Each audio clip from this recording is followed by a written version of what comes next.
With the support of the Ministry of Finance of the Republic of Uzbekistan and the European Bank for Reconstruction and Development, we hosted a capacity building program on equity financing and the initial public offering process in Tashkent from the 24th of August until the 9th of September 2022. The program was supported by the Japan-EBRD Cooperation Fund. The main purpose of the capacity building was to transfer know-how on equity financing and the IPO process, build a domestic Uzbek IPO community, and create a local IPO network that includes potential issuers, underwriters, lawyers, auditors, investors, regulators, the Capital Markets Development Department of the Ministry of Finance of the Republic of Uzbekistan, the Tashkent Stock Exchange.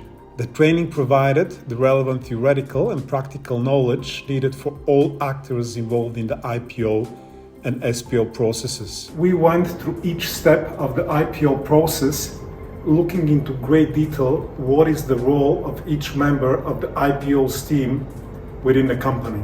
We created an IPO manual for Uzbekistan that was translated in Russian and Uzbek. The 150-page manual covers practical issues of how to prepare and transform a company from private or state-owned into a public company, a detailed overview of the IPO process, and shows different valuation techniques. All the trainings and workshops took place in the Ministry of Finance Training Center. In the coffee breaks, we provided coffee, tea, compote, and the homemade samsa and cakes. The training consisted of 20 modules as well as 9 workshops where we had invited different guest speakers representing the different counterparts involved during the IPO process. The modules were structured in a very interactive way where the participants worked on and presented case studies, group work, and actively discussed their views and shared own opinion in the form of polls and constructive feedback. To demonstrate what they have learned and to put it in practice, each participating company had to design and present their first investor presentation. The companies were supported in the preparation of their presentations by the domestic underwriters, who also took place in the training. Each company had to present at least 3 unique reasons why investors should buy their shares and what made them stand out from their competitors. They also had to analyze potential risks and discuss ways how to mitigate them and how to improve their corporate governance. The training participants also learned how to do industry forecasts and how to incorporate those when doing their 3 to 5 year budgeting and financial planning. After each presentation, we gave the presenters feedback from the perspective of the investors and what they did well and what they could improve. We all learned from each other. And to put everything that we learned into practice, we did 2 role-play games to illustrate how the IPO roadshow works. The first one was about issuing corporate debt and how to price the bonds in a very interactive dynamic discussions. The second role-play game was doing an IPO roadshow, book building, pricing and allocating the shares. In each role-play, the participants were divided into issuers, underwriters, book runners, and different investor types. Each party had to calculate their own price range using the discounted cash flow method, where different assumptions like projected sales growth, increasing gas prices, geopolitical risks were considered in the IPO price setting. Finally, all parties managed to narrow the price range and agree on a price, successfully completing their first IPO with a book that was well oversubscribed.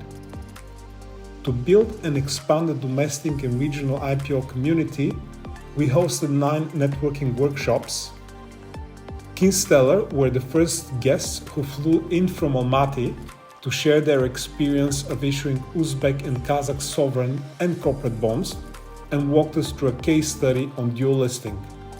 A best investment group, Portfolio Investments and Mosaic, talked about the role of the underwriter, how they can help the issuers and particular things that the issuer should pay attention to through the IPO process, giving a very practical overview of the process itself. The Tashkent Stock Exchange presented an overview of the listing requirements and the role of the exchange. The Ministry of Finance of the Republic of Uzbekistan talked about how they currently support the capital markets development and discuss what they can do further to support the market through the IPO process and the companies themselves. The Central Depository also discussed their role in the IPO process.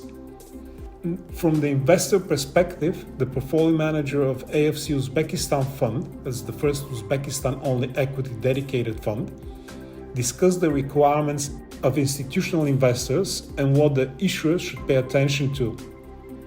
Ernst & Young flew in their Central Asia team from Almaty to present the role of the auditor in the IPO process, discussed the growing importance of ESG and the need to address ESG at an early stage, and walked us step by step through the IPO process. The EBRD discussed the role and requirements of development financial institutions in equity financing, pre-privatization financing, and how they can support state-owned companies through the privatization and the IPO process. Each one of those guest speakers gave us the opportunity to ask questions, exchange contacts, and stayed after their workshops for networking, which helped us all to build the Uzbek local and regional IPO community. It is a real pleasure to work with such motivated people that want to transform their companies, be the first ones to do IPOs, and develop the Uzbek capital market. Thank you to the Ministry of Finance of the Republic of Uzbekistan, the European Bank for Reconstruction and Development, and the Japanese government for making this training happen.